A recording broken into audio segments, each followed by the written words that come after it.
Paldies! Kā jau kolēģis minēja, es šeit pārstāvu vienu konkrētu projektu, lai mēs varbūt no viena projekta skatu punkta paskatītos uz betonu atkal no tāda cita skatu punkta. Pats gan esmu būvkonstrukciju projektētājs, līdz ar to neesmu pilnīgi neitrāls šajā sakarā, neesmu attīstītājs, neskatos tikai uz tiem dolāriem vai eiro tajos Exceļos saistībā ar to finanšu plūsmu, bet skatos arī no konstrukciju drošības viedokļa. Paldies, ka esam uzaicināti un esmu pilnvarots šeit runāt īsi par sevi, šo projektu un visu, kas tur saistīts ar betonu. Tātad es jau pastāstīju, ko mēs šodien runāsim par šo projektu, par projektēšanas pusi, par būvdarbu pusi, par gaišajām pusēm, arī par dažām netik labajām niansēm, kas strādājot ar betonu, ir jāpiedzīvo.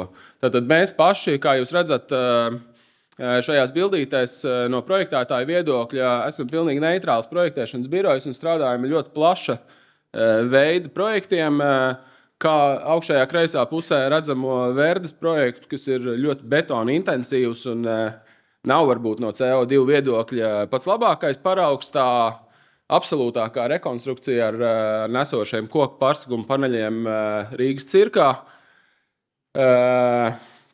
Piemēram, Asarielā rekonstruēta skaista mūra māja slimnīcas vajadzībām, atkal ārkārtīgi dārga, absolūti ekskluzīva ēka Jūrmalas jūras krastā, kur tika būvēta dzelzbetona konstrukcijās, monolīta dzelzbetona konstrukcijās, bet viņi bija tik dārgi, ka konstrukcija izbūve maksāja mazāk kā 10% no šīs ēkas izmaksām. Līdz ar to, būsim godīgi, tur CO2 bija pats pēdējais, kas jebkuru interesēja. Diemžēl, es to vienkārši saku kā tādu plašu diapazonu, ar ko sanāk nodarboties.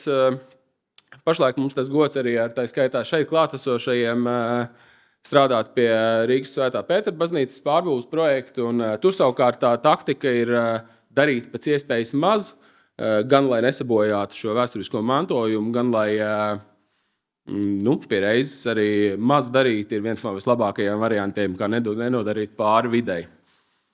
Tagad īsi par šo milzīgo biroju māju Skanstē, kuras nosaukums no latīņu valodas nozīmē zaļš. Jāsaka, mēs uz šo jautājumu arī nedaudz skatāmies ar smaidu, jo kā gan šis milzīgais dzelzbetona projekts var būt zaļš, tāpat laikā iepriekšējie kolēģi minēja šim marketingam un sabiedriskām attiecībām milzīgu nozīmi, tātad viņi zaļina publiski pieejamās vietas tajā objektā, mēģina cilvēku pieredzi, ejot uz darbu, padarīt par pēc iespējas patīkamu, neskatoties uz objektu lielo vērienu un pietiekoši lielo ietekmi. Šeit tādā schēmiņā ir redzams dažādās zaļās krāsās, kā jau zaļā projektā no BIM modeļiem izkopētas 2019. Gadā projektētās un jau uzbūvētās tas A un B ēkas. Šobrīd vēl projektēšanas stadijā un jau būvdarbu stadijā esošās C un D ēkas. Kāpēc es šādu informāciju gribēju šeit parādīt? Tāpēc, ka mums domājot par arī to ietekmi uz vidi, ietekmi uz klimatu, ir svarīgi izvēlēties, apskatīt dažādus jautājumus. Un tas, ka šeit kopā šajā objektā tiek iebūvēts 60,000 kubikmetru monolīta dzelzbetona, ir diezgan traks gājiens, protams, bet gribētu pieminēt tādu vienu niansi, ka gandrīz 12,000 no šiem kubikmetriem ir pamatos, pāļos. Tātad mēs šeit nevaram veikt diskusijas starp tādu vai citu virzemes konstrukciju materiālu vai konstrukciju veidu izvēli, bez tā, ka tas kaut kur ir arī jānobalsta. Un, tātad šīs ēkas ir izvēlēts būvēt būvniecībai absolūti nepiemērotā vietā, kas Rīgā pirms tam nebija apbūvēta. Mūsu priekšteči pagājušā gadsimta sākumā to vietu nevarēja apbūvēt, jo viņi vienkārši nebija tādas pāju tehnoloģijas. Tāpat laikā mēs redzam, ka aptuveni 20% no šo lielo ēku betona patiesībā tiek apglabāts zem zemes tikai tāpēc, ka nesošie slāņi atrodas 28 metru dziļumā. Tad ļoti, ļoti dārgs process, kā no finansējuma viedokļa, tā no CO2 viedokļa. Tieši tāpat šeit nav atsevišķi izdalīts, bet tām 10 stāvu, 11 stāvu mājām varbūt nav tik traki, bet zemākām ēkām mēs zinām, ka aptuveni puse no materiāla aiziet pagraba konstrukcijās. Ja pagraba ir jābūvē ūdenī, gruntsūdenī, tad tas ir ļoti, ļoti smagas konstrukcijas, kurās aiziet lieli resursi. Tāpēc es domāju, iepriekš jau runātāji minēja par to būvēšanu gudri. Tas ir ārkārtīgi svarīgi no pasūtītāja un visas projektēšanas grupas sākotnējo lēmumu viedokļa. Mēs faktiski tajā projektā pašā sākumā iekodējam neizbēgams milzīgas gan izmaksas, gan CO2 nospiedumu gadījumā, ja mēs būvējam šādos ļoti sarežģītos apstākļos. Tad kāpēc tika izdarīta izvēle pa labu tieši monolītam dzelzbetonam? Bija klātesoši arhitekti, bija klātesoši arī mūsu kolēģi būvinženieri. Ir skaidrs, ka katrā situācijā tas apstākļu kopums ir ļoti sarežģīts. Kas ir tas gala rezultāts, ko mēs vēlamies iegūt? Ir reizes, kad tas uzdevums nav tik traks. Pieņemsim, ka tas gala rezultāts ir dzīvoklis, kurš ir zināmā vietā, zināmā izmērā. Viņam vajag istabu 60 cm vietas kapim un tam līdzīgi. Ir situācijas, kā šie lielie biroja projekti, kur viens no lielākajiem ilgtspējas kritērijiem ir šo telpu izmantošana ilgtermiņā, iespēja tās pārplānot. Un ir redzams, ka, ja vēl ir kaut kādas lielākas vai mazākas arhitektoniskas ambīcijas, tad ļoti labvēlīgi ir šie atvērtie plānojumi. Turklāt vēl labvēlīgāk ir atvērtie plānojumi, kuriem nav balstošie elementi pie fasādēm. Tātad šis ir tas gadījums, ļoti liela laidumi, bet ne tik liela, lai ķertos pie pēcspriegtajiem pārsegumiem. Lielas konsoles, bet ne tik lielas, lai viņas nevarētu atrisināt ar monolītu dzelzbetonu. Un tātad izvēlētā konstruktīvā schēma no vienas puses ļoti vienkārša, no otras puses ļoti precīzi atrisināta, lai izmantot monolītu dzelzbetonu kā materiālu, lai izbūvētu šos 10 000 kvadrātmetru lielos apjomus. Šajās ēkās papildus, kas tur ir bijuši, ir zināms, ka daļa no virszemes stāva ir ierakta zemē. Tātad ir veseli 2 stāvi, kas uzņem grunts spiedienu. Atkal kārtējā konstrukcija, kas ir nepiemērota citiem materiāliem. Neko citu labāk kā monolītu dzelzbetonu mēs ar gruntu apbērt nevaram. Vienkārši slikti pakļaujas gan hidroizolācijas, gan grunts sānspiedienu risinājumiem.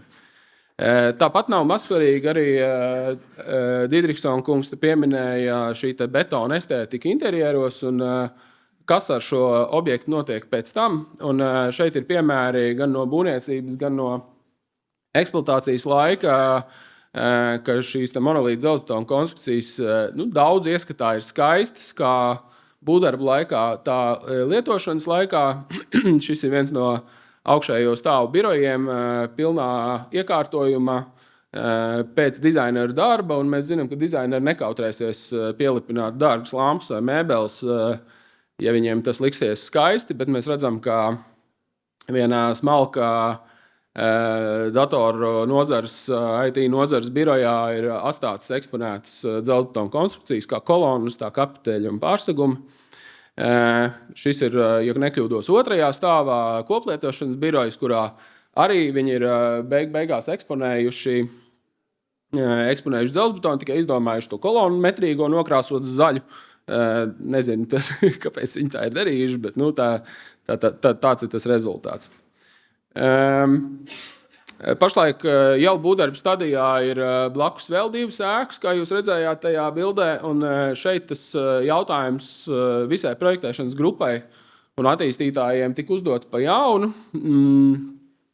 Kā mēs būvēsim tās nākošās 2 ēkas? Tās ir atkal raksturojas ar drusku citu situāciju, viņas ir zemākas, bet tāpat laikā atkal, lai padarītu to dzīves vidi patīkamāku, gan attīstītāji gribēja, gan arhitekti piedāvāja ļoti daudz tādus zaļinošus risinājumus. Atkal autostāvvieta zem zemes ūdenī ar milzīgām slodzēm uz pārseguma, un šajā gadījumā plaši zaļie jumti ar pilnu izmēru kokiem un tādas arhitektoniskas konstrukcijas pēdējā stāvā.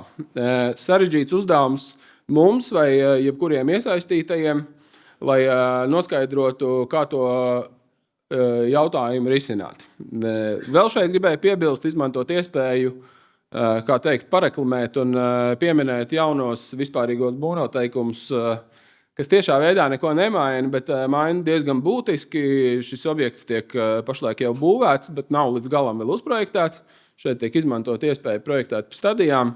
Kaut arī tas nav design and build līgums, projektēšana pasūtītājs atsevišķi, tomēr mēs redzam no aizvakardienas, ja nekļūdos, bildi kreisajā pusē, kur jau ir saurptas pājas sienas un ar 3 iekārtām tiek urptas pāju konstrukcijas, bet virszemes konstrukcijām darba rasējums mēs vēl joprojām neesam uzspējuši uztaisīt. Tātad notiek darbs paralēli. Pagrabu konstrukcijām ir jau gatavs projekts, bet virszemes konstrukcijām nav. Notiek darbs paralēli, lai nezaudētu laiku.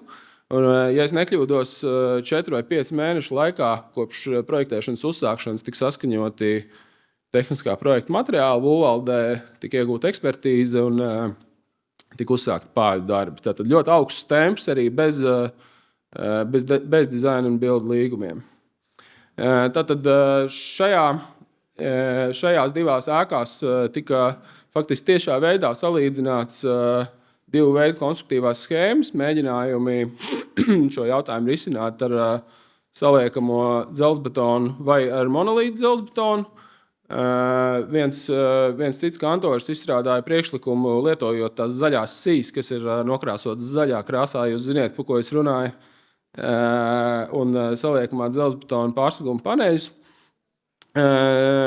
Šeit jāsaka, šo nestāstu es no savas puses, tas ir pasūtītāja lēmums izvēlēties vienu vai otru konstruktīvo schēmu. Tātad šai saliekamā dzelzbetona schēmai bija pasmaks pagraba pārseguma risinājums, bez šaubām pamatplātnes, pagraba sienas, režģogus un visu, kas ir ūdenī no saliekamā dzelzbetona taisīt, nebija iespējams. Un tāpat tās praktiski neiespējami no saliekamā dzelzbetona veidot to virsū redzamo jumtu konstrukciju, kur stāv uz tādām ļoti tievām garām kolonnām. Tur vienkārši nav tīri ģeometriski saprātīgas vietas, kur strādāt ar saliekamo dzelzbetonu. Otrs priekšlikums atkal no modeļiem redzams faktiski līdzīgs tām AB verdes ēkām, tipisks monolīta dzelzbetona priekšlikums ar kapiteļiem, kas arī tika izdarot ļoti plašu argumentāciju un aprēķinus, tika tātad šī izvēle izdarīta. Šeit varbūt mazliet ilustrējot to pasūtītāju domu gājienu, kā viņi izdara izvēli šādā gadījumā. Tātad saliekamam dzelzbetonam bez šaubām milzīgas priekšrocības. Mūsuprāt, varbūt labāks materiāls no CO2 viedokļa, jo tā materiāla tur vienkārši ir mazāk. Tātad tipveida konstrukcijās ļoti labs risinājums. Neizrādījās ekonomiski izdevīgs dēļ tā, ka liela laiduma un pietiekoši dārgs piedāvājums no ražotājiem saistībā ar tērauda sijām. Pasūtītājs nebija gatavs akceptēt nekādas sijas, kas lien ārā no pārseguma biezuma, jo tas viņiem samazina iespēju plānot birojus. Viņi negrib nobloķēt iespējas veidot ventilācijas tīklus nezināmam īrniekam. Tāpēc tātad bija runa tikai par plakanu pārsegumu, kā rezultātā jālieto metināts tērauda sijas, kas veido tos galvenos nesošos elementus, kuru izmaksas šajā gadījumā izrādījās tāds neīpaši labi konkurētspējīgs. Protams, te jau mēs rakstam strange roof structures, tiešām tās jumta konstrukcijas pietiekoši strange, lai tās no saliekamā dzelzbetona nevarētu izpildīt. Tas, kas būtu bijis ievērojums ieguvums, ir samazināts slodzes uz pamatiem, tātad mazāks pāju skaits, ar kuriem būtu varēts paņemt šīs slodzes. Tad tā estētiskā pusē, kas notiek būvdarba laikā un eksponējot eksploatācijas laikā birojus. Tātad no tās pozitīvās pieredzes jāsaka, ka gan pasūtītājiem, gan mums jau kopumā ne tikai par šo projektu runājot, bet ir diezgan laba pēcgārša pa monolīta dzelzbetona betonēšanas būvlaukumiem. Jau, es gribētu teikt, kāds 10 gadus patīkam skatīties, ka celtnieki kopumā tiek galā ar arī pietiekoši sarežģītiem betonēšanas darbiem. Šeit ir klātesoši arī vairāki šo darbu izpildītāji šajā projektā, un pasūtītājs arī ar šo darbu kopumā bija apmierināts un faktiski gribēja turpināt monolīta dzelzbetona darbus, tātad šī izpildīšanas prognozējumības dēļ. Vēl kas interesanti, mums ir tipiski tāda sajūta, ka saliekamais dzelzbetons ir kaut kas, ko var uzbūvēt ātri. Es tam piekrītu no tā viedokļa, ka trīsslāņu panelis mums dod iespēju nemontēt sastatnes pie fasādēm un tātad atteikties vai tikt vaļā no šiem darbiem. Tāpat laikā šeit mūsu pašu vīri bija spējīgi konstrukciju katras tās AB mājas gadījumā virzemes stāvu betonēt 2 nedēļās. Līdz ar to tie 11 stāvi tika uzbūvēti aptuveni pusgadā, kas nemaz necik ilgāk nav salīdzinājumā ar to, ja tas būtu būvēts no saliekamā dzelzbetona. Tad šo laika ieguvumu arī pasūtītāji neredzēja kā ievērojamu bonusu. Un tad pēdējais punkts, kas šeit ir rakstīts, ir arī absolūti kritisks šai projekta ilgtspējai kopumā. Tātad monolīta dzelzbetona konstrukcija, nesaspriegta monolīta dzelzbetona konstrukcija dod iespēju viegli pārplānot birojus. Arī šajā AB Verdes ēkā nāca pieprasījumi no potenciāliem īrniekiem, kas vēlējās īrēt 3 stāvus, kam vajadzēja aptuveni 5000 kvadrātmetru platības ar aicinājumiem projektēt kāpņu atvērumus starp stāviem. Tas faktiski pilnībā izslēdz pēcsprojektas konstrukcijas kā variantu skatoties uz C un D ēkām, jo pēcsprojektu pārseguma gadījumā jebkādas šāda iejaukšanās ir gandrīz neiespējama saprātīgā veidā. Tātad mūsu pašu konstrukciju projektēšanā jāsaka, ka nekas varbūt izņemot to apjomu un sarežģīto pašu uzdevumu kā tādu tajā objektā tik ļoti ievērojams nav. Cīņa ar caurspiešanas risinājumiem, mainīgām slodzēm, vietām, kur var pāri pārsegumiem braukt smagais transports vai ugunsdzēsēju mašīnas, visas iespējamās slodžu dažādības atkarībā no tā lietošanas režīma, starpsienas, kur ir smagas, kur nav. Tātad tipisks darbs ar monolītu dzelzbetonu vienkārši pietiekoši lielā apjomā. Sarežģītie grunts apstākļi lika mums 2019. un 2020. gadā veikt diezgan nopietnas instrumentālas pāļu pārbaudes, lai noskaidrotu šo pāļu uzvedību sarežģītajos skanses apstākļos. Jāsaka, ka tās pārbaudes bijušas ļoti informatīvas, un mēs viņas esam beiguši taisīt, jo to, ko mēs gribējām uzzināt, mēs uzzinājām un diezgan pārliecinoši. Tur varbūt specializētākā nozarē būtu plašāk ko stāstīt betona cilvēkiem, varbūt es par to tālāk neiešu, bet tā tad ļoti interesanti pētījuma rezultāti. Protams, liela mēroga monolīta dzelzbetona rasējumi ar visām stiegriņām, izvietojumiem, ko, kā teikt, kungi, kas tos rasējumus pēc tam ir dubļainos apstākļos rokās turējuši, varēja novērtēt. Tātad pa būvlaukumu runājot, protams, redzējām un zinājām iepriekš, šeit ir skats no drona ēkas būvniecības sākuma stadijā, tātad ļoti daudz pāļu vāju grunču dēļ un ļoti smags darbs dubļainos apstākļos, kas celtniekus gaida arī tulīt, grūti uzsākt būvdarbus, jo ļoti vājas gruntis Skanses rajonā, droši vien viena daļa no klātesošajiem to ir pieredzējuši uz savas ādas. Tāpat AB Verdei daļēji tas nāca no mums, no projektētājiem prasības, tātad izaicinājums uzbūvēt 24 metrus garas kolonas metru diametrā, vajadzīga drosme un, manuprāt, ārkārtīgi veiksmīgs risinājums, ko mēs arī bijām kā prasības projektā ielikuši, ka slīpās kolonas ir jāstutē un šīs stutas nedrīkst pat palaist vaļā vai pārbalstīt, kamēr nav izbūvēti augšā esošie pārsegumi.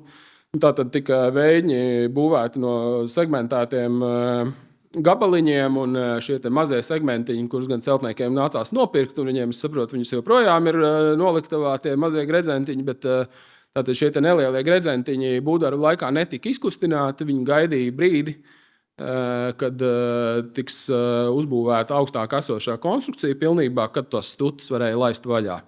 Skaidrs, ka 24 metrus gara konsolu veida kolona nevar stāvēt bez atbalsta, kamēr tai nav augšējais nostiprinājums. Un tagad varbūt tāda no mūsu viedokļa viena nianse, kas ir padomāšanas vērta. Mēs negribam nekādā veidā kritizēt, bet gribam tikai un vienīgi sadarboties. Ir tātad šo moderno ar samazinātu CO2 nospiedumu betonu pašu izgatavošanas un iebūvēšanas jautājums. Mūsuprāt, šī nianse mazliet mazāk skar saliekamā dzelzbetona industriju un vairāk skar monolīta dzelzbetona industriju. Tas ir tātad 206. standartā neesošās prasības betona testēšanai vai pārbaudēm saistībā ar rukumu, tā skaitā saistībā ar sākotnējo rukumu.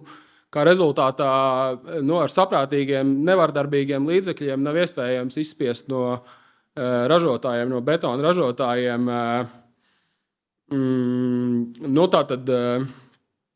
kaut kāda regulēta rukuma betonus, un īpaši ar šo mēs saskaramies gadījumos, ja mums ir augsts stiprības betona, un ja mums ir jābetonē betons klāt pie kaut kādas citas jau sacietējušas konstrukcijas.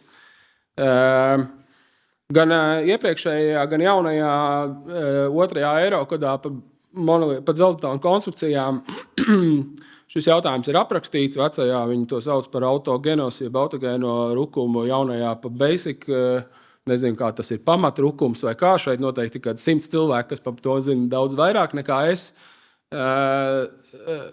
Tur tās metodikas, kā rēķināt šo jautājumu, ir aprakstītas, bet tur tāda sajūta, ka uz papīra parēķinot, mēs neieraugam to realitāti, jo mums ir aizdomas, pa kurām esam dzirdējuši arī baumas, bet nevienu nevaram apsūdzēt, ka šī brīža lietotajiem betoniem tātad viņa faktiskā sākotnējā rukuma uzvedība ir ievērojami sliktāka nekā tā, ko mēs sagaidām saistībā ar mūsu standartiem, mūsu vadlīnijām par to, kādai tai būtu jābūt. Un, mēs ar šo problēmu saskaramies. Tā, ka mums jābetonē klāt pie masīvām, stiprām konstrukcijām. Tipisks gadījums ir, ka pamatplātniem ir uzbetonēti un tiek betonētas sienas. Un, īpašas problēmas tajā gadījumā ir jārūpējas par hidroizolāciju šajā gadījumā. Jā, mēs zinām, mums ir dažādi ražotāji, kas piedāvā hidroizolācijas risinājumus. Mēs viņus arī lietojam. Tāpat laikā tā ir tāda tomēr cīņa ar sekām. Un, mēs no savas puses, kā drošības advokāti būvlaukumā konstrukciju projektētāji, aicinām neaizmirst tomēr vajadzību saglabāt saprātīgas īpašības betonam, kurš ir ražots no ļoti, kā teikt, CO2 uzlabotām receptēm, lietojot tādu vai citādu cementu. Diemžēl tas skan skarbi, bet mēs esam priecīgāki vai bijām priecīgāki redzēt Baltkrievu cementu objektos, jo viņš ir ievērojami lēnāk reaģējošs un uzrāda, tātad šīs te problēmas samazina. Man to absolūti riebjās teikt, bet no vienam sakot, tas aicinājums ir paturēt prātā, jeb neaiziet vienkārši automātiski uz priekšu CO2 samazinājumu virzienā, vai arī rast nozarei veidus, kā šo betonu, ko mēs lietojam būvlaukumā, padarīt par mazāk riskantu no šo aspektu viedokļa. Mēs tātad esam redzējuši tādas plaisas un esam kaluši vaļā un skatīties, cik tās plaisas ir lielas. Tas notiek uzreiz pirmajā cietēšanas dienā, tur nav nekāda sakara kopšana vai ko, tur ir sakars ar momentālu betona saraušanos primārajā cietēšanas stadijā. Un ja mēs konkrēti projektētāji šos procesus saprotam un neesam pārāk nervozi par šo tēmu, tad jūs ziniet, ka ir citi cilvēki, kas diezgan ievērojami nervozi par jebkādām plaisām būvlaukumā. Un līdz ar to mēs saprotam, ka tā nav ļoti liela problemātika no nespējas viedokļa, bet mēs neesam vieni, kas ir iesaistīti. Un, to, kā es nezinu, vai kā anekdota vai nē, bet tas atkal man jāstāsta vienkārši tās praktiskās sekas, kad šādos apstākļos mēs projektējam tādu vai citu projektu. Šeit tātad uz ekrāna ir viena neliela ēka, kas ir ļoti liela privāta māja, Jūrmalā, smalkā vietā. Un, kā jūs redzat, tā satur tāds ļoti ekstravagants ģeometrisks īpašības, teiksim tā. Milzīgas konsoles, dažādas sienas, kas tur visādus pārsakumus konsolēs un tam līdzīgi. Šajā gadījumā pasūtītājs jau projektēšanas laikā, tur tāds foršs pasūtītājs, viņš skaidri un gaiši lika mums zināt, ka plaisas viņš nevēlas redzēt nevienu. Viņš bija gatavs maksāt par to. Un mēs teicām, ka mums jāplāta rokas, ka mēs no savas puses varam izdarīt to, ko varam izdarīt, bet mēs nekādīgi nespējam kontrolēt to, kas notiek būvdarba laikā. Taisni saistībā ar šo betonu sākotnējo rukumu. Un, viena no tādām pretīgām metodēm, kur mēs arī faktiski šeit lietojām, ir ievērojami palielināt stiegrojumu, samazināt stiegrojumu soli, veidot ļoti lielu stiegrojumu daudzumu, sevišķi horizontālo stiegrojumu, pagraba ārsienās, kas ir absurds, jo tas stiegrojums neko nedara citu, kā tikai cīnās ar šo sākotnējo rukumu tajā cietēšanas stadijā, un pēc tam tā ēkai nekādā veidā nepalīdz. Es ceru, nezinu, droši vien šeit ir zinātāji, ka saistībā ar jauno Eirokodu nāks jauns betona izgatavošanas standarts. Es ceru, ka šis jautājums būs plašāk atrunāts. Iespējams, ka tiem, kam būs jāsertificē betona sastāvs rūpnīcās, tas nepatiks. Bet es ceru, ka šis jautājums būs, tā teikt, papildināts, jo esošais standarts, diemžēl, mūs neaizsargā pret šo jautājumu. Paldies!